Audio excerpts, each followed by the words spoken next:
Monsieur le Président de la République, chers frères évêques, Mesdames et Messieurs les maires et autorités représentant les villes et territoires bordés par la Méditerranée, vous tous, chers amis, je vous salue cordialement et vous suis à chacun reconnaissant d'avoir accepté l'invitation du cardinal Aveline à participer à ces rencontres. Je vous remercie pour votre travail et pour les réflexions précieuses que vous avez partagées. Après Bari et Florence, le chemin au service des peuples méditerranéens se poursuit.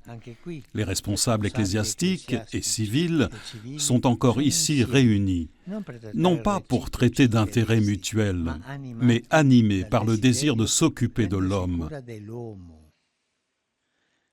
Merci de le faire avec les jeunes qui sont le présent et l'avenir de l'Église comme de la société. La ville de Marseille est très ancienne. Fondée par des navigateurs grecs venus d'Asie mineure, le mythe l'a fait remonter à une histoire d'amour entre un marin émigré et une princesse locale. Elle présente dès ses origines un caractère composite et cosmopolite. Elle accueille les richesses de la mer et donne une patrie à ceux qui n'en ont plus. Marseille nous dit que malgré les difficultés, la convivialité est possible et qu'elle est source de joie. Sur la carte, entre Nice et Montpellier, elle semble presque dessiner un sourire. Et j'aime à la considérer ainsi. Marseille est le sourire de la Méditerranée.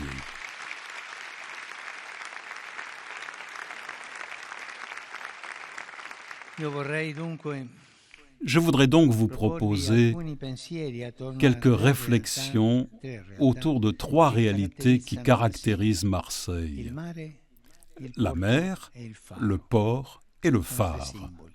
Ce sont trois symboles. La mer, une marée de peuple a fait de cette ville une mosaïque d'espérance avec sa grande tradition multiethnique et multiculturelle, représentée par plus de 60 consulats présents sur son territoire. Marseille est une ville à la fois plurielle et singulière, car c'est sa pluralité, fruit de sa rencontre avec le monde, qui rend son histoire singulière. On entend souvent dire aujourd'hui que l'histoire de la Méditerranée est un entrelacement de conflits entre différentes civilisations, religions. Nous n'ignorons pas les problèmes, il y en a. Mais ne nous y trompons pas. Les échanges entre peuples ont fait de la Méditerranée un berceau de civilisation, une mer qui regorge de trésors, au point que, comme l'écrivait un grand historien français, elle n'est pas un paysage, mais d'innombrables paysages.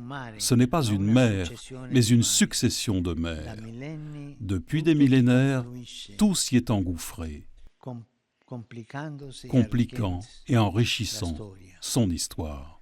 La Mare Nostrum est un espace de rencontre entre les religions abrahamiques, entre les pensées grecques, latines et arabes, entre la science et la philosophie et le droit, et entre bien d'autres réalités. Elle a diffusé dans le monde la haute valeur de l'être humain, doté de liberté, ouvert à la vérité et en mal de salut, qui voit le monde comme une merveille à découvrir et un jardin à habiter, sous le signe d'un Dieu qui fait alliance avec les hommes.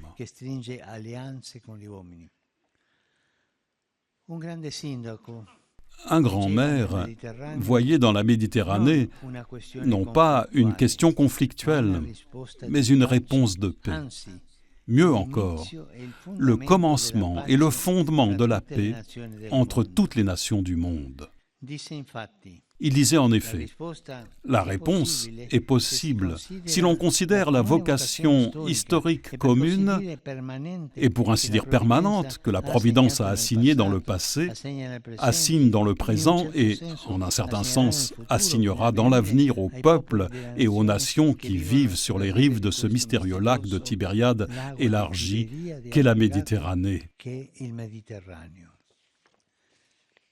Lac de Tibériade ou mer de Galilée, un lieu, c'est-à-dire où se concentrait à l'époque du Christ une grande variété de peuples, de cultes et de traditions. C'est là, dans la Galilée des nations.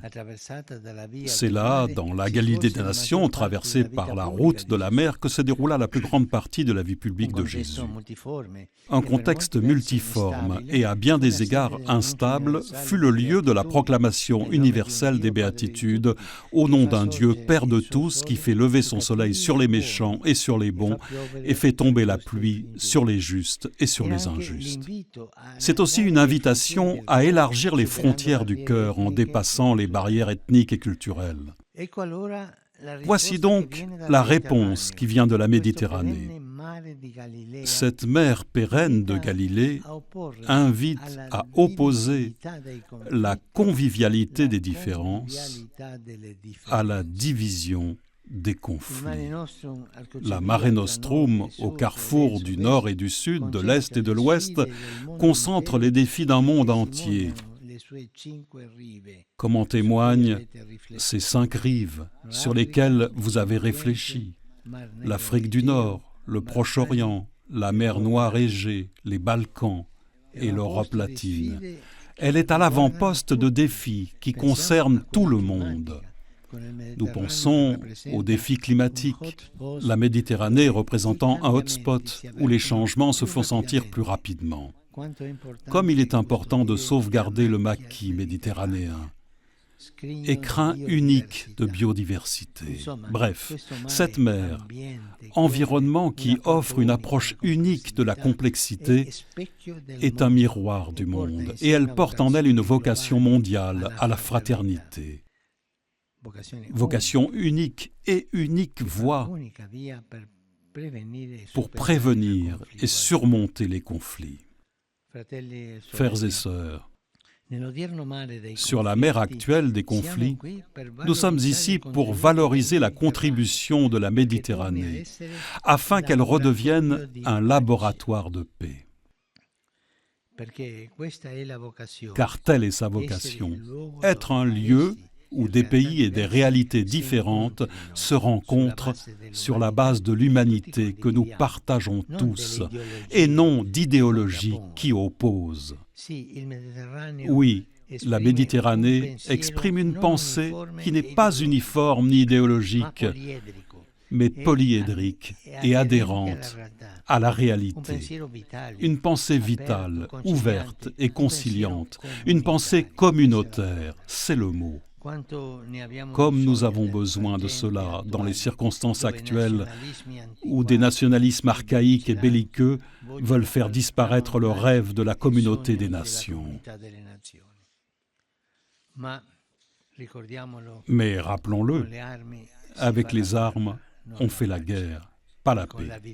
Et avec l'avidité du pouvoir, on retourne toujours au passé.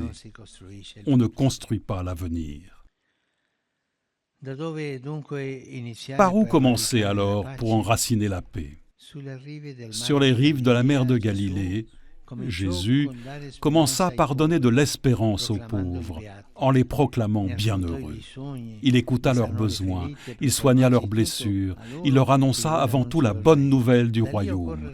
C'est de là qu'il faut repartir, du cri souvent silencieux des derniers, et non des premiers de la classe qui élèvent la voix, même s'ils sont bien lotis. Repartons, Église et communauté civile, de l'écoute des pauvres, qui sont à s'embrasser et non pas à compter.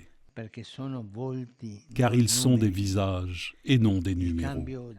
Le changement de rythme de nos communautés consiste à les traiter comme des frères dont nous devons connaître l'histoire, et non comme des problèmes gênants en les expulsant et en les renvoyant chez eux.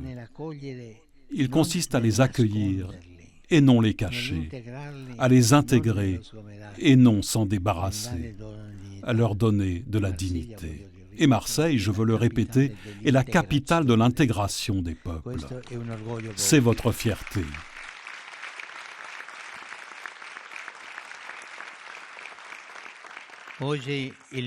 Aujourd'hui, la mer de la coexistence humaine est polluée par la précarité qui blesse même la splendide Marseille.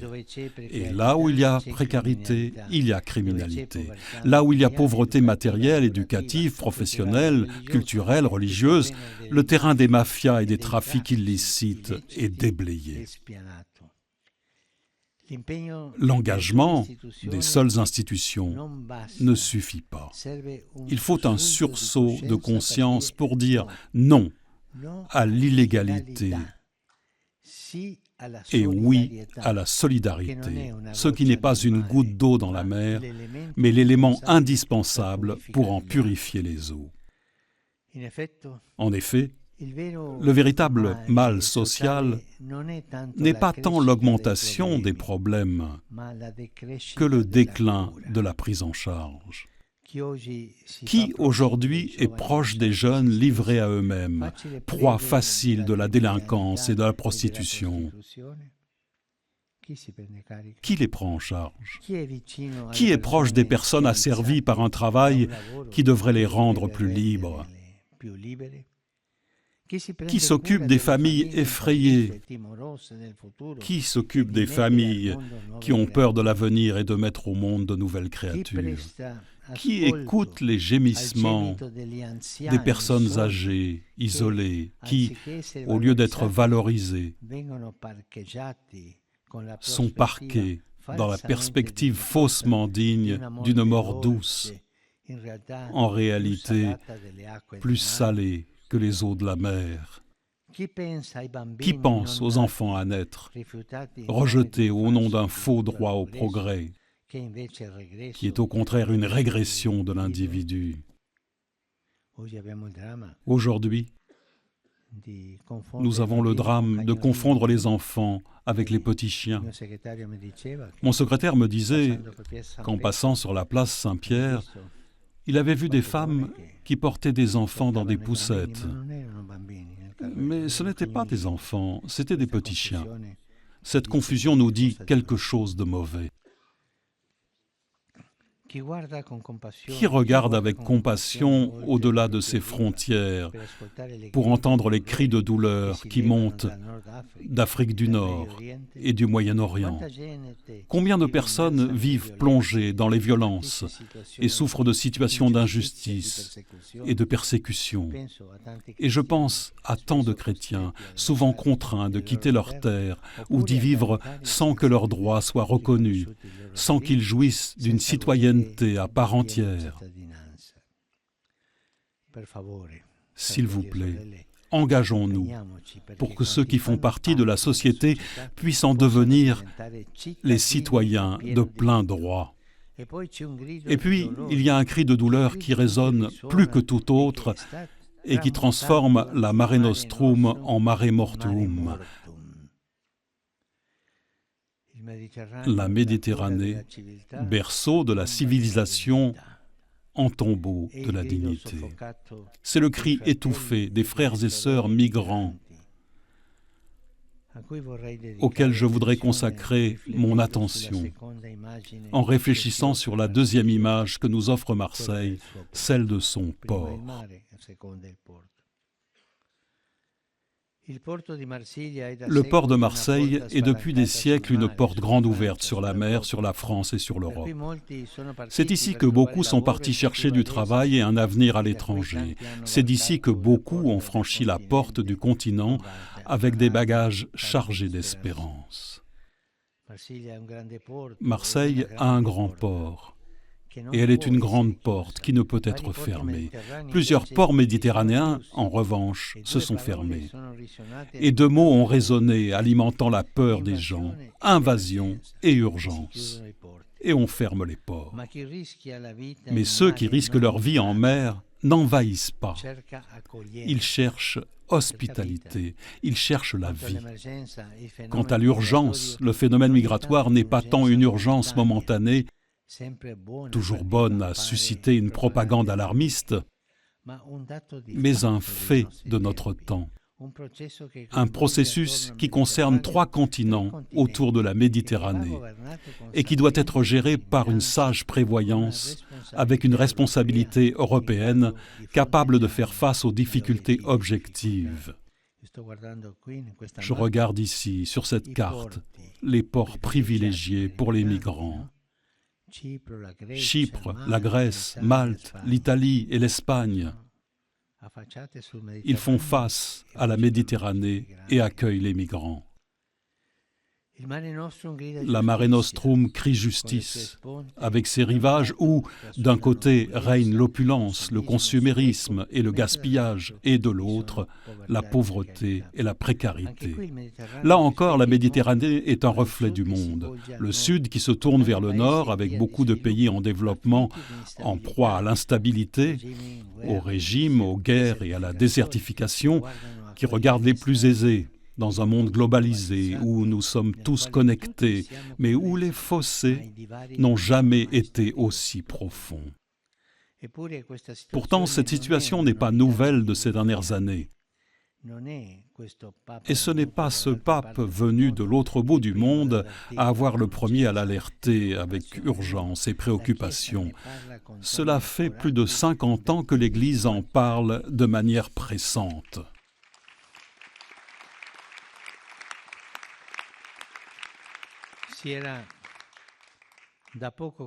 Le Concile Vatican II venait de se conclure lorsque saint Paul VI, dans l'encyclique Populorum Progressio, écrivait « Les peuples de la faim interpellent aujourd'hui de façon dramatique les peuples de l'opulence ».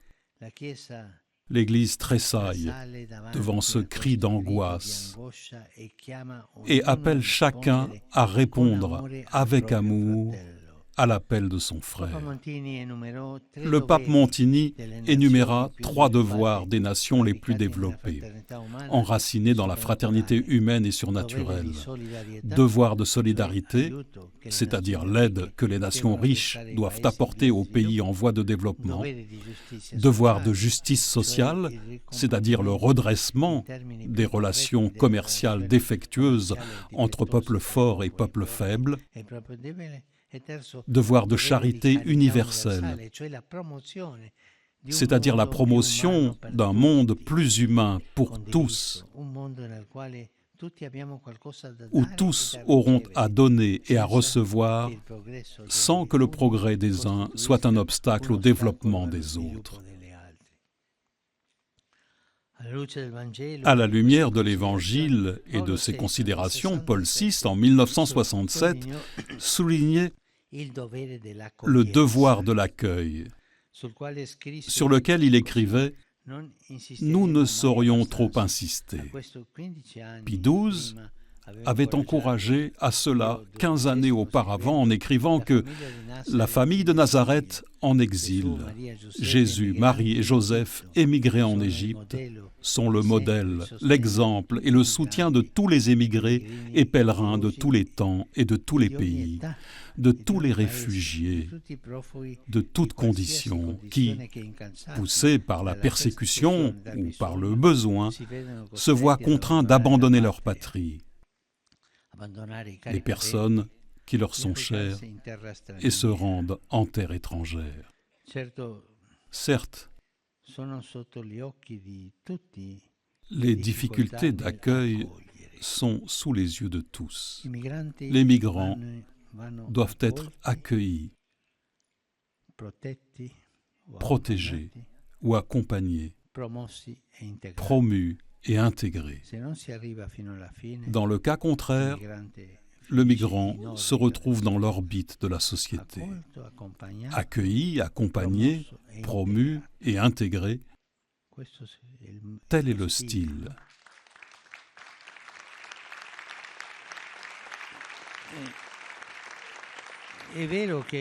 Il est vrai qu'il n'est pas facile d'avoir ce style ou d'intégrer des personnes non attendues. Cependant, le critère principal ne peut être le maintien de leur bien-être, mais la sauvegarde de la dignité humaine. Ceux qui se réfugient chez nous ne doivent pas être considérés comme un fardeau à porter. Si nous les considérons comme des frères, ils nous apparaîtront surtout comme des dons. La journée mondiale du migrant et du réfugié sera célébré demain. Laissons-nous toucher par l'histoire de tant de nos frères et sœurs en difficulté qui ont le droit tant d'émigrer que de ne pas émigrer. Et ne nous enfermons pas dans l'indifférence.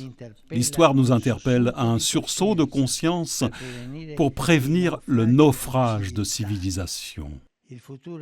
L'avenir, en effet, ne sera pas dans la fermeture, qui est un retour au passé, une inversion de marche sur le chemin de l'histoire.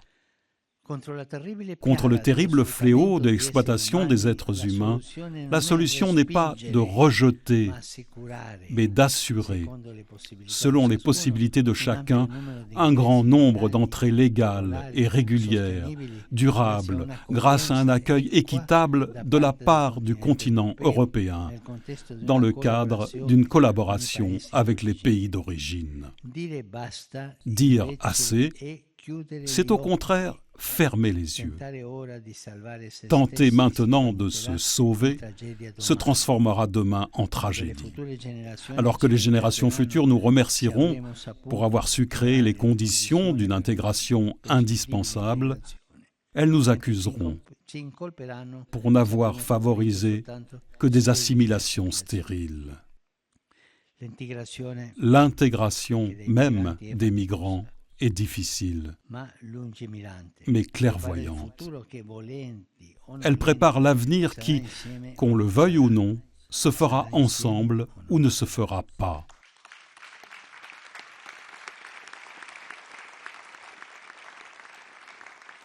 L'assimilation qui ne tient pas compte des différences et reste rigide dans ses paradigmes fait prévaloir l'idée sur la réalité et compromet l'avenir en augmentant les distances et en provoquant la ghettoisation, provoquant hostilité et intolérance. Nous avons besoin de fraternité comme de pain. Le mot même « frère », dans sa dérivation indo-européenne, révèle une racine liée à la nutrition et à la subsistance. Nous ne nous soutiendrons qu'en nourrissant d'espérance les plus faibles, en les accueillant comme des frères. N'oubliez pas l'hospitalité, nous dit l'Écriture. Et dans l'Ancien Testament, il est répété la veuve, l'orphelin et l'étranger. Les trois devoirs de charité: assister la veuve, assister l'orphelin et assister l'étranger, le migrant. À cet égard, le port de Marseille est aussi une porte de la foi. Selon la tradition, les saints Marthe, Marie et Lazare ont débarqué ici et ont semé l'Évangile sur ces terres. La foi vient de la mer, comme l'évoque la suggestive tradition marseillaise de la Chandeleur, avec la procession maritime.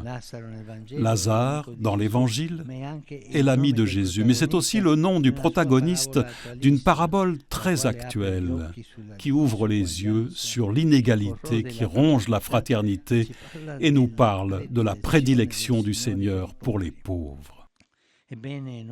Eh bien, nous chrétiens, qui croyons au Dieu fait homme, à l'homme unique et inimitable qui, sur les rives de la Méditerranée, s'est dit chemin, vérité et vie, nous ne pouvons pas accepter que les voies de la rencontre soient fermées. Ne fermons pas les voies de la rencontre, s'il vous plaît.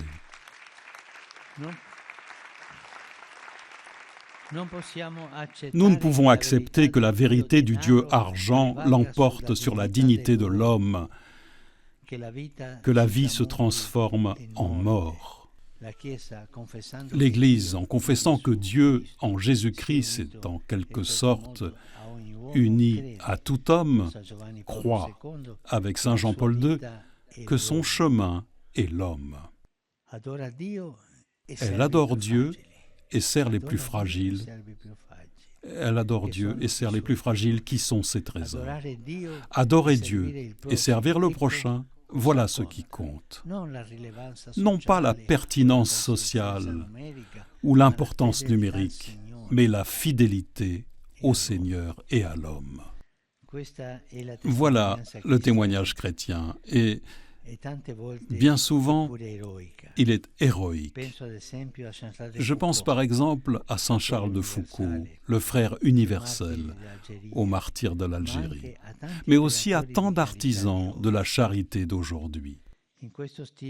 Dans ce style de vie scandaleusement évangélique, l'Église retrouve le port sûr auquel accoster et d'où repartir pour tisser des liens avec les personnes de tous les peuples, en recherchant partout les traces de l'Esprit et en offrant ce qu'elle a reçu par grâce. Voilà la réalité la plus pure de l'Église. Voilà, écrivait Bernanos, l'Église des saints, ajoutant que tout ce grand appareil de sagesse, de force, de souple discipline, de magnificence et de majesté n'est rien de lui-même si la charité ne l'anime. J'aime exalter cette perspicacité française, génie, croyant et créatif, qui a affirmé ces vérités à travers une multitude de gestes et d'écrits. Saint Césaire d'Arles disait « Si tu as la charité, tu as Dieu. Et si tu as Dieu, que ne possèdes-tu pas ?» Pascal reconnaissait que l'unique objet de l'Écriture est la charité, et que la vérité hors de la charité n'est pas Dieu. Elle est son image et une idole qu'il ne faut point aimer ni adorer. Et Saint Jean Cassien, qui est mort ici, écrivait que tout, même ce qu'on estime utile et nécessaire, vaut moins que ce bien qu'est la paix et la charité. Il est bon, par conséquent, que les chrétiens ne viennent pas en deuxième position en matière de charité, et que l'évangile de la charité soit la magna charta de la pastorale. Nous ne sommes pas appelés à regretter les temps passés ou à redéfinir une importance ecclésiale. Nous sommes appelés au témoignage. Non pas broder l'évangile de paroles, mais lui donner de la chair. Non pas mesurer la visibilité, mais nous dépenser dans la gratuité, croyant que la mesure de Jésus est l'amour sans mesure. Saint Paul, l'apôtre des nations, qui passa une bonne partie de sa vie à traverser la Méditerranée d'un port à l'autre, enseignait que pour accomplir la loi du Christ, il faut porter mutuellement le poids des uns des autres. Chers frères évêques, ne chargeons pas les personnes de fardeau, mais soulageons leurs efforts au nom de l'Évangile de la miséricorde, pour distribuer avec joie le soulagement de Jésus à une humanité fatiguée et blessée. Que l'Église ne soit pas un ensemble de prescriptions. Que l'Église soit un port d'espérance pour les personnes découragées. Élargissez vos cœurs, s'il vous plaît.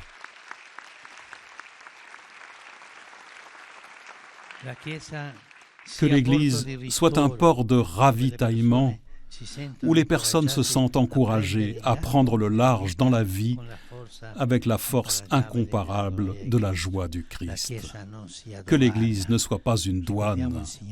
Souvenons-nous du Seigneur. Tous sont invités.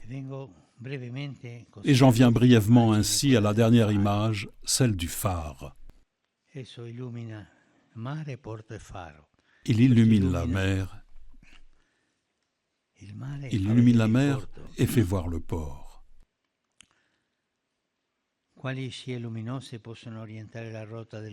Quelles traces lumineuses peuvent orienter le cap des églises dans la Méditerranée? En pensant à la mer qui unit tant de communautés croyantes différentes, je pense que l'on peut réfléchir sur des parcours plus synergiques, en évaluant peut-être aussi l'opportunité d'une conférence ecclésiale de la Méditerranée, comme l'a dit le cardinal, qui permettrait de nouvelles possibilités d'échange et qui donnerait une plus grande représentativité ecclésiale à la région. En pensant au port et aux thèmes migratoires, il pourrait être profitable de travailler à une pastorale spécifique, encore plus reliée, afin que les diocèses les plus exposés puissent assurer une meilleure assistance spirituelle et humaine aux sœurs et aux frères qui arrivent dans le besoin. Le phare, dans ce prestigieux palais qui porte son nom, me fait enfin penser surtout aux jeunes. Ce sont eux la lumière qui indique la route de l'avenir. Marseille est une grande ville universitaire qui abrite 4 campus. Sur les quelques 35 000 étudiants qui les fréquentent, 5 000 sont étrangers. Par où commencer à tisser des liens entre les cultures, sinon par l'université? Là, les jeunes ne sont pas fascinés par les séductions du pouvoir, mais par le rêve de construire l'avenir. Que les universités méditerranéennes soient des laboratoires de rêves et des chantiers d'avenir, où les jeunes grandissent en se rencontrant, en se connaissant et en découvrant des cultures et des contextes à la fois proches et différents. On abat ainsi les préjugés, on guérit les blessures et on conjure les rhétoriques fondamentalistes. Faites attention à la prédication de tant fondamentalismes qui sont à la mode aujourd'hui. Des jeunes bien formés et orientés à fraterniser pourront ouvrir des portes inespérées de dialogue. Si nous voulons qu'ils se consacrent à l'Évangile et au service de la politique, il faut avant tout que nous soyons crédibles, oublieux de nous-mêmes, libérés de l'autoréférentialité, prêts à nous dépenser sans cesse pour les autres. Mais le défi prioritaire de l'éducation concerne tous les âges de la formation. Dès l'enfance, en se mélangeant avec les autres, on peut surmonter beaucoup de barrières et de préjugés, développant sa propre identité dans le contexte d'un enrichissement mutuel. L'Église peut bien y contribuer en mettant au service ses réseaux de formation et en animant une créativité de la fraternité. Frères et sœurs, le défi est aussi celui d'une théologie méditerranéenne.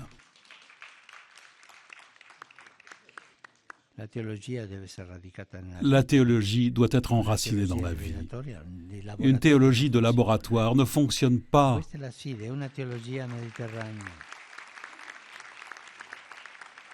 Une théologie qui développe une pensée qui adhère au réel, maison de l'humain et pas seulement des données techniques en mesure d'unir les générations en reliant mémoire et avenir et de promouvoir avec originalité le chemin œcuménique entre chrétiens et le dialogue entre croyants de religions différentes. Il est beau de s'aventurer dans une recherche philosophique et théologique qui, en puisant aux sources culturelles méditerranéennes, redonne espérance à l'homme, mystère de liberté en mal de Dieu et de l'autre, pour donner un sens à son existence. Et il est également nécessaire de réfléchir sur le mystère de Dieu, que personne ne peut prétendre posséder ou maîtriser, et qui doit même être soustrait à tout usage violent et instrumental, conscient que la confession de sa grandeur présuppose en nous l'humilité des chercheurs. Chers frères et sœurs, je suis heureux d'être ici à Marseille. Un jour, Monsieur le Président m'a invité à visiter la France et m'a dit « Mais il est important que vous veniez à Marseille. » Et je l'ai fait.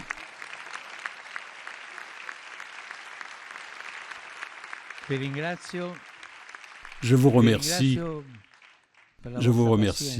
de votre écoute patiente et de votre engagement. Allez de l'avant, courageux.